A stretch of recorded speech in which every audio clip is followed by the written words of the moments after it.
2-year advanced Sharia program. Brother Rafique Awan, his daughter Aleesha Awan, Brother Abdullah Majidi, and Sister Aisha Shahzad. The four were brilliant students, mashallah, and they are presenting their joint research paper on the Fiqh of Mental Health. Obviously, more detail they were going to give, but what I can get the feel from observing their paper is that it discusses the Fiqh of mental health, Fiqh of stress, Fiqh of suicide, and why it is taboo in Muslim community. So I'm very excited for this, especially for this research paper because of the uniqueness of the topic. In their research paper, they analyze how Islamic practice can be used to supplement mental health, how stress and mental illness are linked to suicide, and have done research on the principles of fiqh in regards to the issue of suicide. Finally, they close with notes on how mental illness and stigma towards suicide persist in the Muslim community. I'll just introduce these quickly, the four students, inshallah, before I can introduce even our external supervisor, Dr. Celene Ibrahim. So let's start with first Brother Abdullah Majidi. Abdullah Majidi studied psychology at UMass and then obtained his master's degree in physician assistant studies at Northeastern University.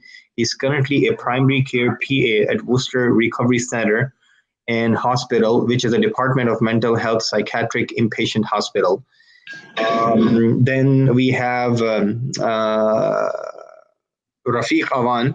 Rafique Awan is a VP principal at Wellington Management, and he is an active member of a WIC community.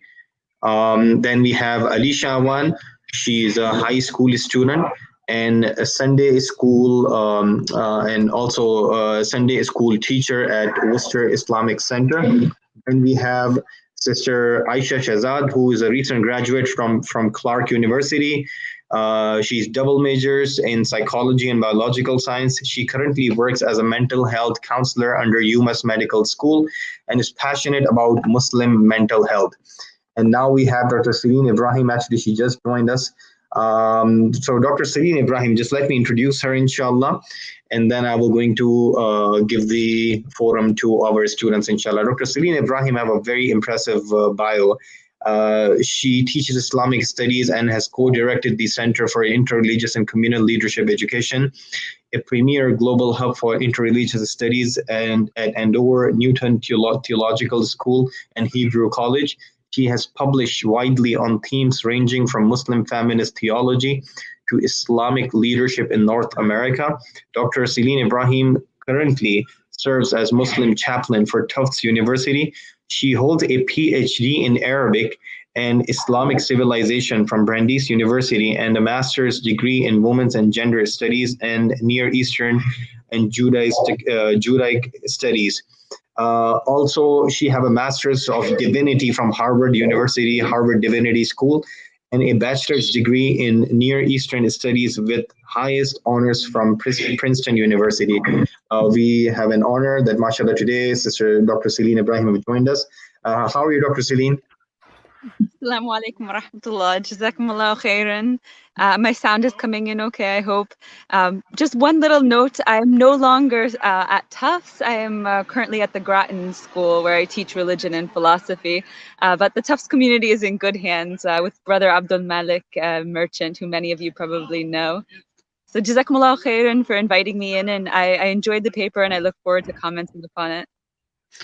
Jazakumullah khairan for joining and giving us this honor. With that, I will actually now hand over to four of you. You have 30 minutes to present, and then we'll take comments of Dr. Celene Ibrahim, and then we'll follow with Q&A, inshallah. With that, four of you can speak now. All right, Assalamualaikum. We have a quick disclaimer before we start. And is someone presenting the slides? Sister Aisha, if you can share the screen. And also, I request everybody else who is not talking, please mute yourself because sometimes there's a background noise. So, I apologize. I was under the impression that it was already being shared, but I will share it again. All right, can we see it now? Yeah, perfect. All right, there it is. All right, so we have a quick disclaimer before we start. Contemporary fiqh is incredibly complex. As such, we're open to any feedback regarding our research and conclusions. We ask that you remain respectful and wary of sensitive topics. And if there are any questions, please leave them towards the end and we will have time to discuss them, inshallah. Topics discussed in this presentation may be triggering, as there is mention of depression, anxiety, symptoms, and suicide. All right, so before we begin to talk about mental health and mental wellness, we should talk about mental illness. So it's impossible to start talking about mental illness without talking about the human brain. The human brain is one of the most highly adaptive mechanisms in the human body. It is constantly intaking information and it is constantly outputting information. So mental illness results from a combination of psychological, environmental, and neurological factors. Mental illness is recognized when thoughts are maladaptive, they persist over a long period of time, and they begin to interfere with the quality and course of one's life. A lot of scientists believe in the nature versus nurture argument. So there is thought to be both a biological and environmental component to the development of mental illness. Essentially, mental illness can develop as a combination of environmental factors and psychological factors. So to demonstrate how this kind of flow might work, I made a flow chart. So let's say if you interact with a stimulus, right, on the psychological level, if you have a positive association with that stimulus in the past, such as, let's say, a cat, you have a positive association with the cat, and your environment, the environment reinforces that cats are like clean, that they're good, that there's positive reinforcement there. That leads there to be positive reinforcement in the neurological level, which can lead to adaptive thoughts, which encourages healthy brain development. On the other side, if you are interact with the stimulus in the environment and there's a negative association, if the reinforcement is also negative, then you can have maladaptive thought patterns, which leads the brain to develop abnormally. This is seen in mental health and illness because I use the example of a cat or something, but if you have something such as in the child's developing mind, such as conflict, if a child is confronted with conflict and they are taught to deal with it in a healthy way by their environment and by their family, then it encourages them to see conflict in a healthy way. If they start to associate conflict with negative things such as yelling and such as aggression, then this can trigger maladaptive thought patterns, which in a child can actually cause the brain to develop abnormally over time. So the reason we talk about this is because these types of environmental things, as well as biological things that are just genetic, have an influence in whether someone or not is predisposed to developing a mental illness.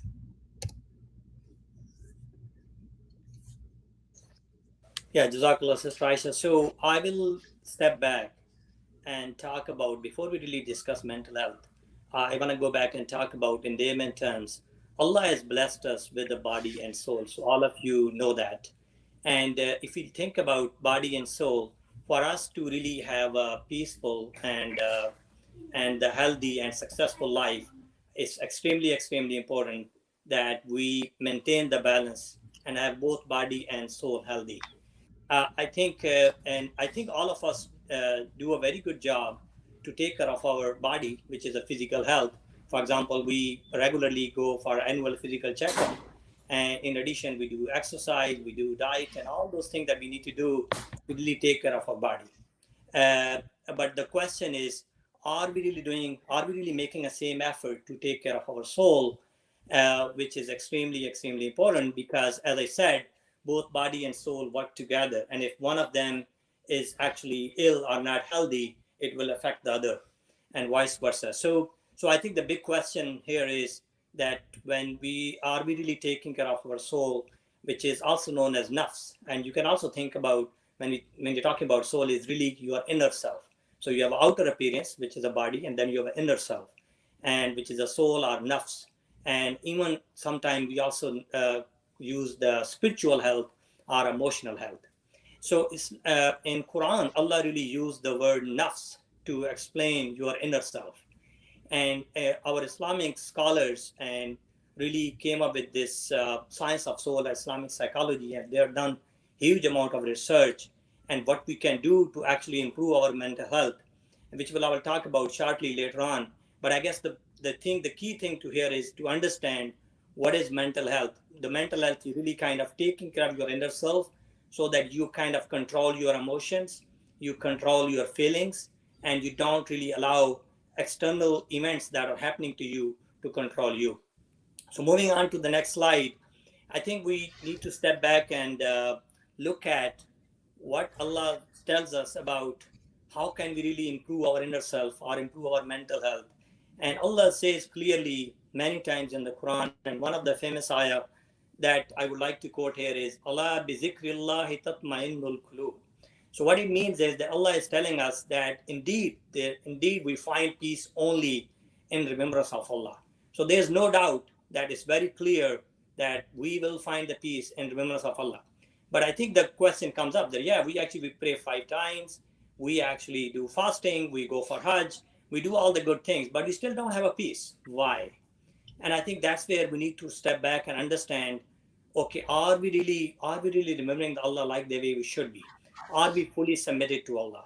Because at the end of the day, I think that this ayah is really telling us that when we are completely submit to Allah, whatever is happening to us, one of the things that Sister Aisha mentioned is really, as she was showing the flow chart, like stimulus, like what is happening to us is not in our control, but how do we respond? What's happening to us is in our control. And that's where it actually make or break our life. So it's very, very important that actually we focus on how to respond to events which are happening to us. And those events could be bad or could be good. And I think at the end of the day, we'll talk about the framework that Islam teaches us, like how to really look at it. But the key aspect to this is that Allah says over and over again that we need to really, the only way that you find a peace is really complete submission to Allah. That means that whatever is happening to us, we always need to find the goodness, because there's always goodness behind this. Whatever happened for the best. And so, but I guess it's really up to us when something is happening to us, especially if it's bad, then we need to figure out, okay, there must be some Allah's wisdom. For example, right now we are going through this COVID situation. And when you really reflect and think about it, there are a lot of good things that actually came up. It really gave us more time to reflect, and we have more time to spend with our family. So there are a lot of blessings that come with COVID, but obviously at the same time, on the surface, it looks very bad. So I guess the point is that COVID or any other bad pandemics are happening, that's really not in our control. But how we respond and how we react to those are really in our control. So moving on to the next slide is that Allah defined this nafs or inner soul and how to really improve our mental health. Allah really called these stages of growth. So when we are talking about this inner self and nafs, there are 3 stages of growth, and the lowest stage is nafs amara. And when the nafs amara, when the person is in this state, this is the lowest state, person is kind of, you can think of heedless or unmindful. And we'll talk about later on what are the signs when the person is in this state. And then the next stage is nafs lamama. And when the person is in this state, that is person is kind of more like self-evaluating person, self-critical person. And the highest or the best stage is nafs mutmainna. And when the person is in this state, that's known as like blissful person. He is actually happy under all conditions, no matter what's happening to him. And so I guess the question is, okay, that these are the 3 different stages of growth when we want to really improve the mental health. But the big question comes up, where I stand. For example, if I want to ask myself, and I want to figure out, am I actually in a nafs amara stage or nafs lamama stage or nafs mutmainna stage? I would like to share some of the key signs that Islamic scholars has done the research and shared with us. So let's starting with the nafs amara. One of the key signs that when you are in this state is that you are very reactive. And second is really that you are actually not aware of the consequences of your actions. So in other words, when you do something bad, you don't even know, you don't even realize, okay, I'm doing something bad. And the third thing is that you don't even admit mistakes. And the fourth thing is that when something bad is happening to you, you always try to blame others. And so that means that when you're trying to blame others, kind of self-pity behavior, you will never improve. So that's really one of the key signs of nafs amara. And obviously I can go on and on. But in times of trust of time, I will move on and talk about what are the signs if you want to figure out, are you in a nafs lawama state?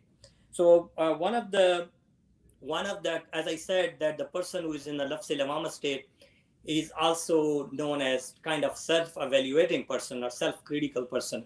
So if that person actually does something bad, right away he admits, he realizes, oh, you know what, I did something wrong.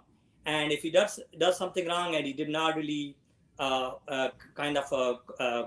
did something bad, or while Allah really went against Allah's commands, then he will always go back and ask Allah to forgive him and or her. So if he does something bad to the human being, then he will go and right away ask for forgiveness.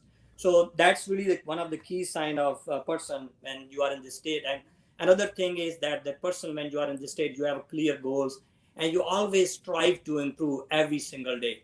There's a concept of muhasba and muraqba, that every single day you look at your day. Okay, what are the things that I've done good and what are the things that I've done bad and what I can do better tomorrow. So that's how this person actually lives life. So when constantly that person is questioning things which are not going well, Allah helps him, and especially when he goes back and asks Allah to forgive him, Allah helps him and elevate his status and help him to move from nafs lawama to nafs mutmainna. And may Allah help us to be in this stage, because this is the best stage that we want to be in. And as I said, that when you are in this stage, you are blissful. And I would like to share the hadith that best summarize nafs mutmainna state. When you are in nafs mutmainna state, Prophet sallallahu alaihi wasallam said that all is well for a person of faith, because he is patient when something bad happens to him, and he is very thankful when things are going very well.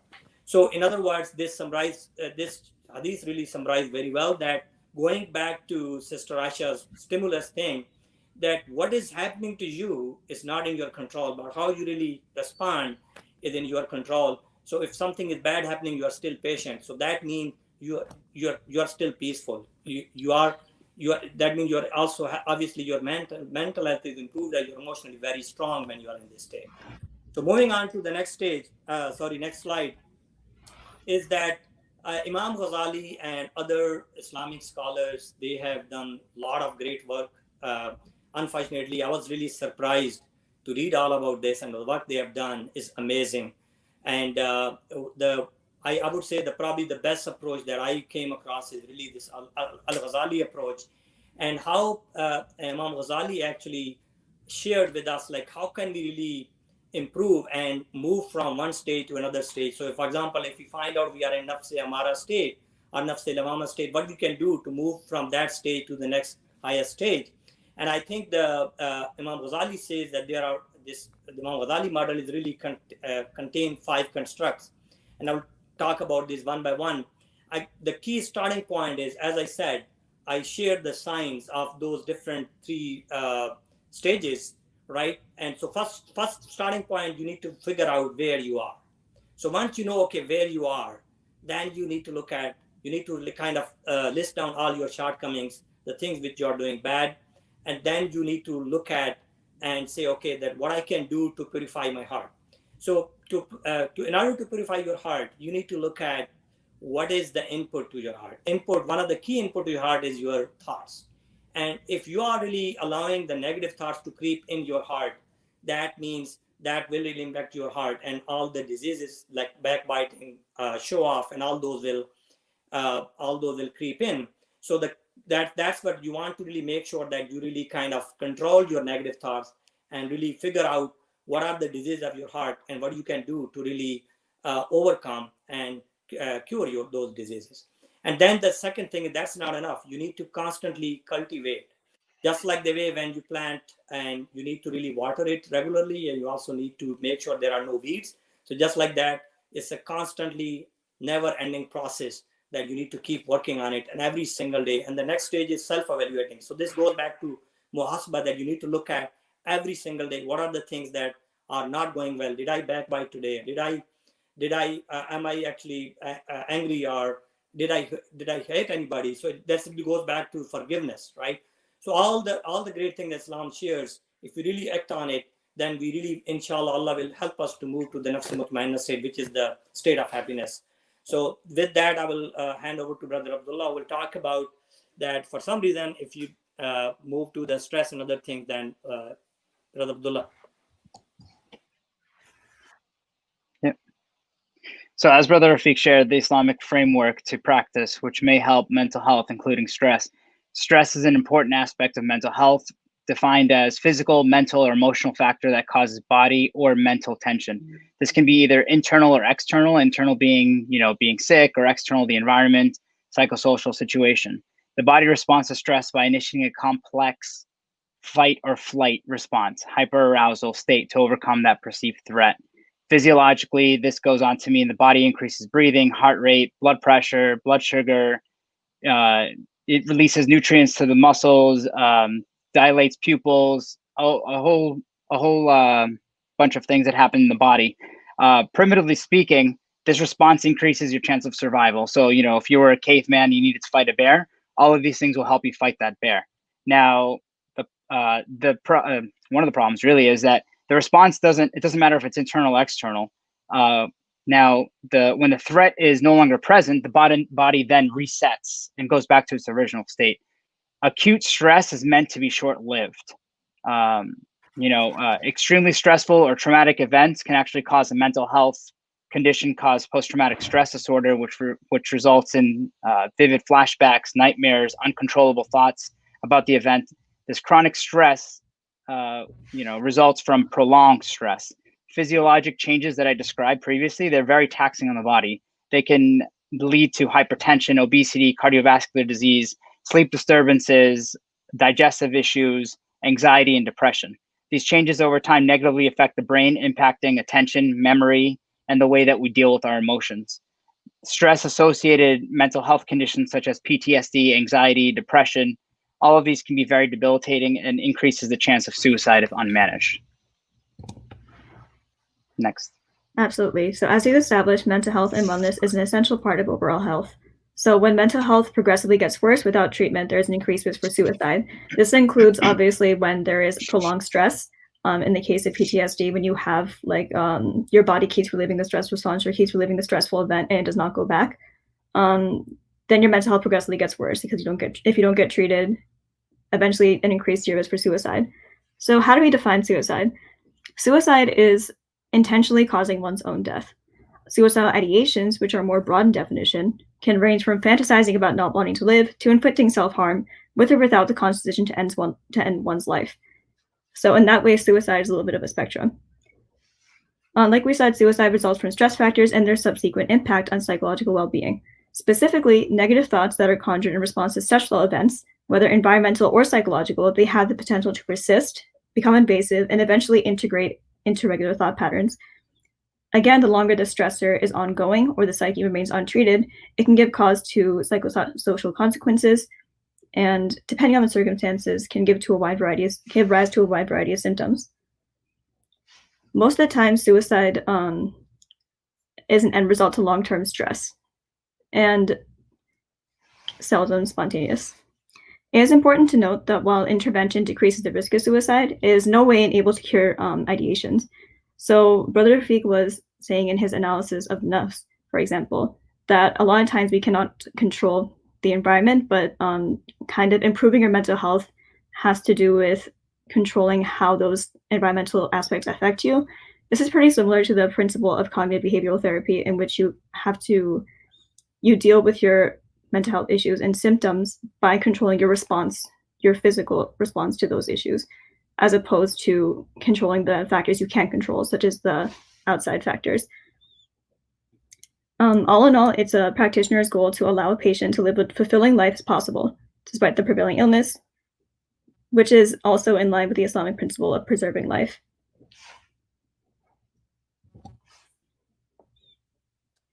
All right, so Islam clearly forbids suicide in a verse in the Quran in Surah An-Nisa, ayah 29, and do not kill yourselves, surely God is most merciful to you.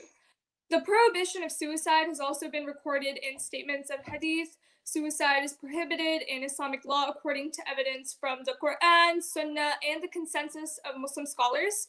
A person who commits suicide commits a major sin, though this does not take him outside of Islam. And one of the core maxims in Islamic Sharia also clearly states that harm is to be removed. It's not even permissible to commit suicide to avoid evils such as rape and torture, for instance.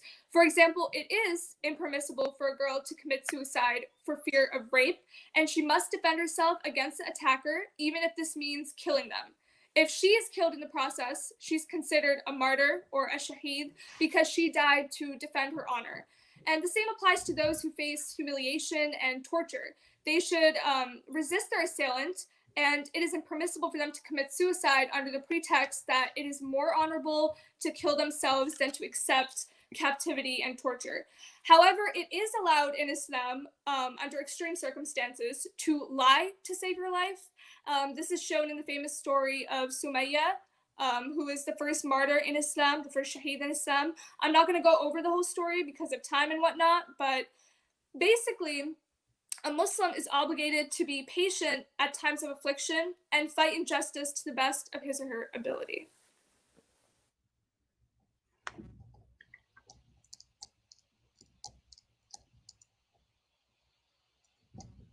Next. Yeah. Now moving on to makruh, which is defined by Sharia as that which the lawgiver asks us not to do, but not in a definitive manner. So a person who does not do it out of obedience will be rewarded, and a person who does it will not be punished. Suicide defined, as previously mentioned, intentionally killing oneself, as Sister Aleesha just said, is haram. You know, there's no evidence in the Quran or Sunnah to suggest otherwise. But what is makruh? Wishing for one's death if the reason is regarding worldly harm that has befallen the person. This is to mean, you know, struck with poverty, a loss of a child, loss of a job, distress, illness, the likes. Prophet Muhammad ﷺ said, no one of you should wish for death. Either he is a doer of good and will do more, or he is a doer of evil, but perhaps he may stop. However, wishing for one's death is not makruh if a person fears harm or fitna with regard to his religious commitment. Prophet Muhammad ﷺ said in a dua to Allah, if you should decree fitna for your slaves, then take my soul in death before I am put to trial. Another example of this in terms of fearing harm or fitna is that Umar radiallahu anhu used to pray, "Oh Allah, I have grown old, I have become weak, and my flock has spread far and wide. Therefore, oh Allah, take me to you before I fall short of doing my duties or transgress my limits." You can go to the next one. Okay, so in terms of rulings of fiqh, when is suicide halal? So the fiqh does not state at any point that suicide is halal because there is an ayah that explicitly states it as haram, but there are instances where it's seen as excusable. The Quran says, and certainly we shall test you something of fear, hunger, loss of lives and fruits, loss of wealth, lives and fruits, but give glad tidings to as-sabirun, or the patient. So as Brother Abdullah said, believers will be tested with poverty, illness, and many other trials. And when you think of mental illness as a disease of the mind, mental illness is understood as one of these illnesses in which one will be tested. Therefore, it can be understood that mental illness, as well as suicide ideations, can be given as a test from Allah, and that Allah tests whom He wills. As known, any affliction is a test from Allah, and staying positive throughout the course of illness is a difficult feat, but Allah rewards those who are patient. The Prophet Muhammad said, no misfortune or disease befalls a Muslim, no worry or grief or harm or distress, not even a thorn that pricks him, but Allah will expiate some of his sins because of that. This confirms that a Muslim who continues in their struggle for the sake of Allah, whether it be a physical or a mental illness, they will be rewarded for the battle that they maintain. So in the case that suicide is actually completed, so we're not talking about ideations anymore, we're talking about the act of suicide is successfully completed by a Muslim. We look to this following hadith. The Prophet ﷺ said, the pen has been lifted from three, from the sleeper until he awakens, from the child until he reaches puberty, and from the insane person until he comes to his senses. In regards to insanity, I found a few different definitions, but the most popular one is from Al-Musu'a al-Fiqhiyya, which defines it in three different ways. The first is a mental disorder such that the person cannot do or say things in a proper manner. The second is the loss of the ability to distinguish between right or wrong and or to recognize the consequences of one's actions. And Number 3, the loss of the ability to understand situations from all possible angles. Another categorization I found of insanity in terms of Islamic fiqh is to be either continuous, intermittent, or spontaneous. So those are the 2 definitions I found. So in the case of mental illness, pervasive and maladaptive thought patterns can manipulate one's sense of reasoning and understanding of situations. To give a biological example, in case of something like major depressive disorder, the amygdala, which is the region of the brain that is correlated with emotions, is enlarged as the result of high stress exposure. This can cause a dysregulation or regulation or escalation of emotions and can affect processes associated with reasoning, judgment, and the like. So, as is the case with any illness, intervention and effective treatment can help the patient mitigate their symptoms and live as fulfilling a life as possible despite them. This is what Islam promotes as well, in terms of training your nafs and in terms of seeking treatment. However, even with treatment, some forms of mental illness are so aggressive that the symptoms can only be mitigated to a certain degree. In cases such as these, it is difficult to determine whether or not someone is in their senses if they successfully complete the act of suicide. You must also consider cases in which a Muslim may not be diagnosed with a mental illness. Based on this evidence, it's understood that while the taking of one's life is undoubtedly haram, it is difficult to understand at what point one qualifies as within their senses. The truth of whether or not one is in this state is ultimately believed between a believer and their creator. And I think the main takeaway is that this is, if a Muslim were to successfully commit suicide, it's between them and Allah. It remains a matter of Allah's judgment as to whether that human could be considered in the state of insanity or not.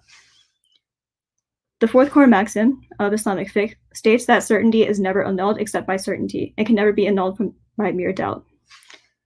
From this, we can extrapolate that when a Muslim completes suicide, it is in no way permissible to regard him as a disbeliever or a sinner, because we, as humans, as a community, don't have a sense as to whether or not he is in a state of insanity.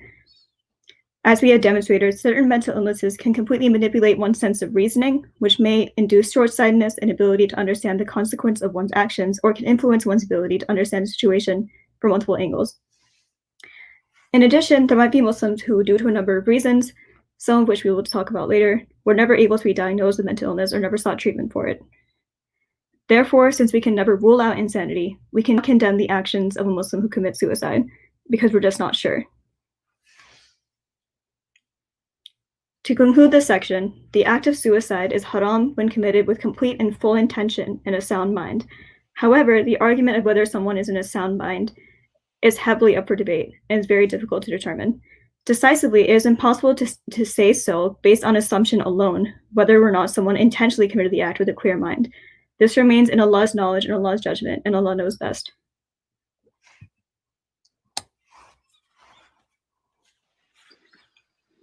So mental health in the Muslim community. So the Muslim population is at risk for mental illness, just like any other demographics. Unfortunately, just saying the Shahada doesn't mean you'll never be depressed, doesn't mean you'll never have anxiety. Prophet Muhammad ﷺ went through a state of depression. So just in terms of statistics, it was very hard in terms of finding actual numbers within the Muslim population. There are a lot of small cases in terms of some of the studies, but just looking at the US as a whole, 1 in 3 people suffer from anxiety, depression. If we weren't virtual, I would say look to your left, look to your right. If you're not the one that's depressed or has anxiety, or the person on the right, then you are. 1 of you 3 are. That's a pretty significant number. 1 out of 6 people suffer from mental health conditions in general. Many cases are unreported or undiagnosed. So some of these numbers are probably much higher than we have. This is especially true within the Muslim community, just given that there's a large stigma. Why is there a large stigma around mental health in the Muslim community? Many Muslims perceive mental illness as either solely due to the will of Allah as a test or a punishment, or solely as an opportunity to remedy a disconnection from Allah, or just it's a jinn possession. And a lot of people won't seek any help because of that. But it's important when it comes to jinn possessions that it be identified by a qualified religious scholar or professional. If you have a medical problem, you go to a medical practitioner. If you have a psychiatric problem, you go to a psychiatrist. If you have if you're in jinn possession, you go to an imam or a religious figure. Another cause for stigma is equating psychological health to spiritual health. Many Muslims falsely believe that spiritual healing can result in a complete recovery of one's mental health. The acts of worship can alleviate or ease some of the symptoms or conditions, but may not completely rid one of mental health. Where I work, there are a lot of people with schizophrenia or bipolar disease, or so on and so forth. There are actually Muslims that are also, people don't think of this, but there are Muslims who are admitted. Obviously, you do want to do your due diligence religiously, but you also need to seek out treatment. This is similar to diabetes or cancer, in which case, pray, make dua. But at the end of the day, you go to the doctor and you seek out the treatment. Allah has said, and there's a hadith that verily Allah sent down disease and the cure, and for every disease He's made a cure. Seek treatment, but do not seek treatment by the unlawful. So, there's just my 2 cents here. Just please seek professional help if needed, and understand that despite all your religious efforts, you may still need medical or psychological treatment. This doesn't necessarily mean that you're a sinful Muslim or you don't have a good relationship with Allah. The next one. All right, so unfortunately, like Brother Abdullah said, the rise in suicides among Muslims is in line with national statistics, which shows increases across age, gender, race, and ethnicity. Suicide is now the second leading cause of death among people ages 15 to 34. A report says 45,000 people killed themselves in 2016, more than twice the number of homicides, prompting calls to recognize it as a public health crisis. And for centuries, Islamic scholars have examined suicide from every angle, what happens to the soul, what kind of burial is allowed, and so on. And the debates continue today, evolving with new medical information about mental health and depression. Without a consensus, communities depend on an uneven case-by-case basis on how to deal with suicides. And depending on where a family lives, they could find an accepting Muslim response, and that includes counseling, fundraising for burial, and an Islamic funeral. Or they could get cast out into the wilderness, unable to wash, bury, or pray for their dead, among other Muslims. And according to studies of Muslims who have attempted suicide, among the main drivers are family environment, culture, conflicts, mental illness, domestic violence, substance abuse, and financial loss. There's also body of research showing that religion can act as a deterrent against suicide, with some Muslims crediting fear of committing such a grave sin as the main reason they're alive. What the studies don't show, however, is a blueprint for what to do when suicide occurs in the Muslim community, with no clear stance on how to handle the body or console surviving relatives, and it remains a topic of great debate. Assalamualaikum warahmatullah. Please conclude in a minute so that we can continue with Dr. Celene. Jazakumullahu khairan. All right, so in closing, mental illness occurs as a result of a variety of environmental, biological, psychological factors, and we have found that in training the nafs, one is able to better navigate the symptoms of mental illness and benefit their mental health. Stress can contribute to negative thought patterns, which can lead to mental illness, therefore increasing the risk of suicide. Additionally, we established suicide as a process that is vastly different per the individual, beginning with an event or a series of, which may lead to ideations and eventually suicide. And based on our understanding of fiqh, the interpretation is in regards to the process, such that one is forbidden from taking their own life simply in direct response to a tragic event or with complete intention to end their life. Suicidal ideations, however, fall into the category of makruh because one wishes for death but does not actively seek dying.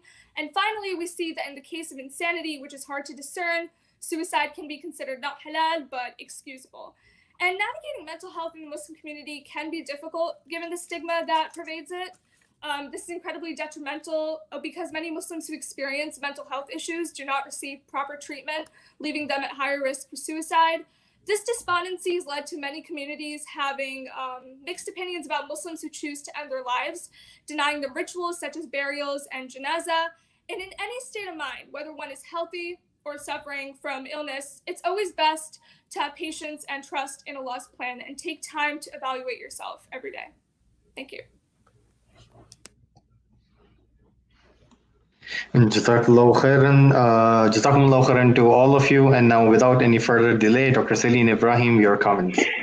Jazakumullahu khairan. Bismillah ar-Rahman ar-Rahim. This is such an important topic, and I'm glad that you're taking this on. I hope that those watching are benefiting from this presentation. You've done a really fantastic job. So my task now is to just try to question and draw out a little bit more of the excellent work that you've done. And so where I want to start is actually somewhere very practical. I have a teenage daughter, and one of her friends recently revealed to her that she was seeking treatment for depression. And before this point, my daughter had not really thought much about what this was. And so for those teens watching, potentially, how would you say if someone in their life, and I mean, not just only teens, but particularly teens, reveals that they're struggling with depression, from your research, how would you practically counsel that friend to be a good friend?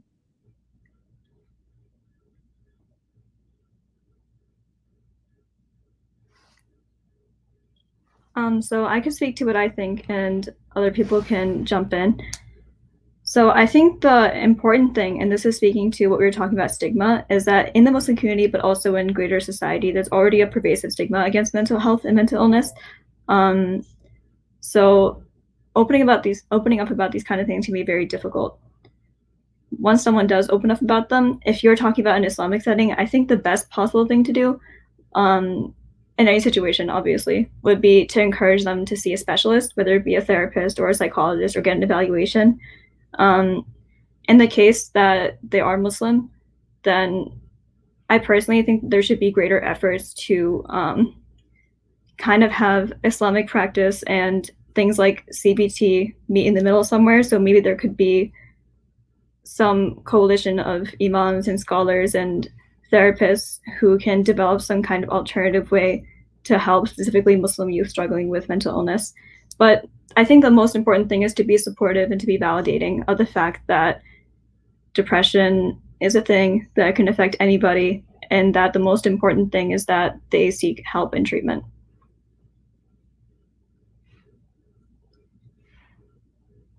Thank you so much. I wanted to also build upon that, and I wondered in your research if you came across Muslim organizations that are doing a little bit of this bridge work between the spirituality components and the psychiatric components, and how, if someone, for instance, wants to think about a holistic approach to their mental health, you know, including both religious sciences and mental health practitioners from a secular approach, you know, where would they go to begin getting resources for places that bridge that gap between what we understand to be the unseen world and the world of the soul and the spirit, and the nafs with the, you know, the world of neurotransmitters and etc.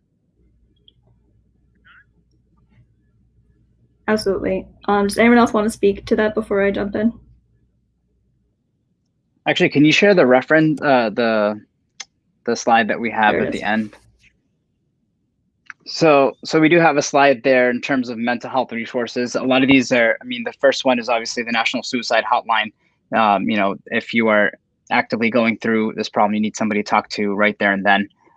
In terms of some resources for finding a therapist, and perhaps maybe Sister Aisha, you can comment on the Islamically Integrated KhalilCenter.com. Yeah, so to backtrack a little bit, there has been a long time implications in the idea that like spirituality can aid in mental health. That was kind of the preface of kind of the base of this paper and the base of our research. I know of one such resource that exists specifically for Islamically integrated psychotherapy, and that is the Khalil Center. They're a physical center that is located in Illinois. I think it's near Chicago, but I'm not exactly sure. And they're opening an office in New York, and I know, inshallah, hopefully in Boston, but I could be wrong about that. But essentially, they're trying to start some of that bridge work. So they have some groundwork. They have resources for people who are interested in researching Muslim mental health to like get their papers out there.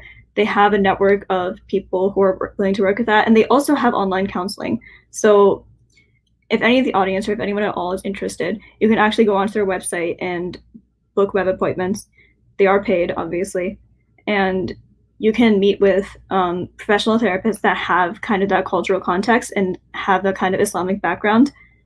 And that can greatly benefit it, because I feel like the way that we see mental health as a community, we tend to separate those things, like, oh, Islam and mental health are like two separate things. But in actuality, like, taking care of your mental health is a big part of Islam. And I think this resource does a good job of talking about how. So I encourage everyone to check that out. I also wanted to underscore that I've had a number of people who have sought the resources of the Khalil Center and have really substantially benefited. And you know, even from things like mild depression, or just a sense of wanting a coach, a counselor who can you know, help you do that process of muhasaba, of accounting for the nafs. So even if it's not a severe depression, or even if it's not something as immediately pressing as suicidal ideation, it's a wonderful, wonderful resource. May Allah be pleased with their efforts and increase them, inshallah. My next question is, did anyone else want to get in on that one, or should I go to the next question? My next question was more resources for instance, imams of our masajid, or people who are supporting the imams and doing the social outreach. What types of programs would you suggest that a mosque should have in place to support people in their mental health needs? And or what should they be looking to do in terms of partnering with institutions where it might not be possible to provide services in-house for the smaller masajid?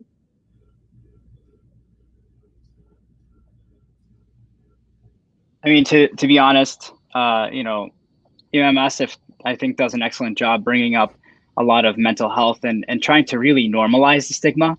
I think, you know, I've been to several communities and part of several communities, and a lot of times, and I don't mean this in a negative way, but, you know, especially places that are very rooted in, you know, Eastern countries, things like that. A lot of times they have that stigma, and they will tell, I have heard from imams, like, you're not praying enough. You're not making enough dua. Your connection with Allah is not good. So, you know, kind of a campaign educating the imam kind of thing. I think, I don't know, Imam Asif, where you've got your training, mashallah. But, you know, definitely some sort of, honestly, some sort of awareness program, that programs like this, you know, just kind of bringing it up and trying, the more we speak about it, the more it becomes normal and people are unafraid of talking about it. You know, the same holds true with substance abuse. Just because you're Muslim doesn't mean you haven't picked up, you know, alcohol, or you don't have a problem with heroin. You know, these are real problems, and Muslims are not exempt from that. So if we can try to actually normalize it and say, oh, brother, you shouldn't be talking about this. What is wrong with you? No, we need to talk about these things. And the more we talk about them, the more we can actually come to a better solution. Yeah, I just want to, I agree with Brother Abdullah. I just want to add one more thing that, as Brother Abdullah mentioned, I think one of the things is that we have the stigma that we don't really look at the root cause of our mental health. We don't even talk about it. So I think that really having topics like this definitely would help. And in addition, I think we probably should really think about having this mentorship program, like where people kind of at least free to talk or share their problem. Because I think it's, to be honest, this stress is very, very common. Although, as Brother Abdullah and Aleesha shared with us, like most of us like really have this stress one way or the other. And at the end of the day, I was really kind of thinking about like, how can we really spiritually improve our stage, as I share, like the 3 stages in Islam. And I guess what we can do, we can really get the help from mentors and the scholars and the people who have more experience to move from one stage to another stage. Yeah, that brings up another question that I had. Oftentimes as a chaplain, even though I was designated as a chaplain for the Muslim community, I was also serving as a point of access for the wider community at my university. And so oftentimes I was translating concepts that I knew using Islamic terms and Islamic concepts into a language that would be helpful more broadly. And so my question is, from your research and your consideration, thinking about the spiritual wisdom of Islam and what that does to keep us, spiritually grounded and to protect the nafs and to protect us from the shaitan. How might you explain this to someone who comes to you from a humanist perspective? In other words, what do Muslims have to contribute, and how can we put that in a language that's accessible to people who might not come from an Islamic background or might not understand the specifics of our terminology?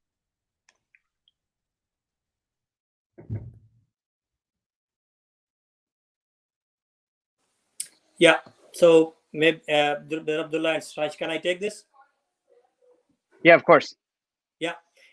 By the way, there's some we have some delay on our side, so sorry for response delay in the response. So I think, sister, this is a great question, and I think is if we think about maybe I would say that the way we should answer this is, I have read a lot of books. Like one of the book that my favorite book was really 13 things that mentally strong people don't do. I think it's Amy Morin who is the author, and I really like that book. And when I was reading that book, it really reminds me all the values, Islamic values, and the Al-Ghazali approach. And one of the first thing that she talks about in her book is really the mentally strong people don't really have a self-pity behavior. And so I would say that I think maybe one thing that we are missing is that we need to really convert all this Islamic knowledge into a secular knowledge, which everybody can understand. And so I think that maybe, like, for example, that I really kind of, when I was talking about the nafs and all that, I kind of gave the dimension of Islam, but maybe we should think about like what we can do to make it more generic so that it could be useful for anybody. So given the topic here is about fiqh, so I kind of tend to use the Islamic terminology, but we can easily translate this. But that's not enough. I think our Islamic scholars and all of us, we probably need to do a better job to really convert all that Islamic knowledge, which is huge. The Islamic scholar, they've done a lot of work. For example, I think the Imam Ibn Qayyim Ibn Jawzi, one of the things that he thought about is like a great tip, advice for all of us. He says that when we want to prevent the negative thoughts, he's saying that we should always ask the question, is this thought that's coming in my mind or in my heart, is this going to benefit me in this world or hereafter? And if the answer is no, then we should just simply not let that thought creep in our heart and mess up our mental health. Another thing that another tip that he basically shares is that we can think about the thoughts about like a passing stranger. Like when we are in a street and we don't obviously engage with everybody. So there are thoughts, billion of thoughts coming in our head. I think the key thing is, especially the whisper from Shaitan, the key thing is to make sure that we control those thoughts, because that's really the starting point, which kind of impact our mental health over time and emotional health. Absolutely. And to kind of add on to what Rafique Uncle said, we mentioned earlier how the Ghazali approach, for example, it kind of mimics the idea behind cognitive behavioral therapy. So the idea that you can't control like the environment, but you can control your physical, like your physical response to things. And the same way that if you're hearing certain things, you can choose to not engage them. You don't have to react to everything. And even if you must have a reaction, you can have coping mechanisms. You can mitigate those reactions. You can find ways to healthily deal with those issues. Wonderful. I want to just press this point a little further, and for practical advice for people, how can they distinguish between messages that are unhelpful that are coming from the nafs and messages that are unhelpful that are coming from the shaitan? Have you discovered in your research in thinking either about suicidal ideations or just negative self-concepts or other things? Because those are the kind of, it seems, the two of the major culprits in terms of our state of mind. So did you come across any practical guidance for people in terms of kind of knowing which type of you might say negative force is weighing upon them in any given moment? I think it's, if no one else wants to speak to it, I think it's really hard to determine, honestly. When you're having intrusive thoughts, it's really difficult to determine whether it's coming from like that kind of place. In my research, I do a lot of research on stigma in the Muslim community. I did come across a lot of people who believe that, oh, you're mentally ill because you're possessed by a jinn. That's something that comes up a lot. And in my research and my reading of that, sometimes there are, in very rare cases, where people have a possession or afflicted by jinn and they're giving you the bad thoughts and the bad voices. But those instances are rare. And I think the most important part is that those instances should be determined by a scholar and by a specialist and not by like you or your parents or like the community. So I would say that it's really difficult to determine where these thoughts are coming from. The most important thing is when you seek professional treatment for it, both psychological and Islamic, you can try to find the root of those problems. I hope that made sense a little bit. Would anyone else like to get in on that one? I have one more question, and then I think we might be closing out the hour. Would anyone? So my last question has to do with... I just want to add, Sister Jazakallah, sorry, there is a technology issue on our side. There's a delay in the kind of the way when we hear the message. So our question. So apologies for that. But I would like to add, I think as Sister Aisha mentioned that, I do agree with her that obviously we want to really consult with our professionals. So if we have spiritual and emotional issues, we want to really consult with the scholar. And if we have physical issues, then we want to really talk to psychology or the specialist. So, but I think that maybe one thing that we can do as individual is to learn more about mental health. Just like the way we spend a lot of time about physical health and how to really take care of physical health, I think we need to really spend more time to understand our inner self, understand our soul, and what we can do to improve our inner self, inner state. And again, the approach that I shared, Al-Ghazali talk about it, and there's a lot of material about it, that what we can do to really purify and cultivate our heart. Wonderful. My last question is just a very practical one, and it's for those watching, perhaps, what are some signs that you should watch for in your loved ones, in your friends, in the people who you interact with regularly that might alert you that they really probably do need help, even if they've not opened up to you about it? So I had some, what are called red flags or warning signs that I wanted to share. A lot of these ones in particular are primarily related to perhaps suicide, but you can kind of extrapolate this. A lot of these symptoms and signs kind of coincide with other things as well. But if you're seeing drastic changes in eating or sleeping and habits, alcohol or drug use that wasn't there before, or if there's a sudden increase, withdrawal from friends or family, so they're retreating away from people. If they're starting to neglect their personal hygiene, their appearance, they're starting to lack any response to praise. If they're talking about or otherwise indicating plans of committing suicide, self-harm, I mean, to an extent, I mean, some people, might say, oh, just jokingly, I wish I was, but if they were really saying, I wish I were dead, I wonder what life would be like without me here, statements such as those, or giving away prized possessions. That's probably a very sensitive thing. People are giving away because they're no longer wanting to be here. There's I want to share a quick thing in terms of, there's an approach, QPR. So if you see somebody who you think that might be suicidal, just question the person about suicide, be very direct and, talk about it, because if you don't address it, nobody addresses it, then their chances of suicide increase significantly. You want to, P is persuade, so persuade the person to seek professional help. and R, to refer them to appropriate professional services. So that's just starting the dialogue. And that's not saying that you're going to cure them or whatnot, but at least you're getting them in the right direction.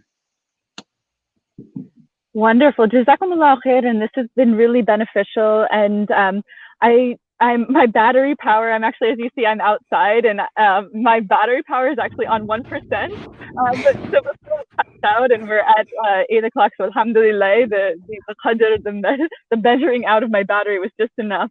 So alhamdulillah, I ask Allah that all of you be increased in knowledge, and that all of our communities be assisted with your good efforts, and that we be protected from the maladies of our nafs and from the shaitan. And I ask Allah to lift the burden of this pandemic upon us, but more importantly, to purify our hearts and help us have patience and perseverance in all our states and conditions. Jazakumullah khairan. You just have a tremendous mentor, and may Allah be pleased with him and all his work. And Jazakumullah, thank you for having me. And I think I'm probably going to be going off now at any minute. for beautiful comments, inshallah. Last few things before we can end. Jazakumullah khairan to all of you. Just one question and 3 feedback, and then we'll inshallah end this program.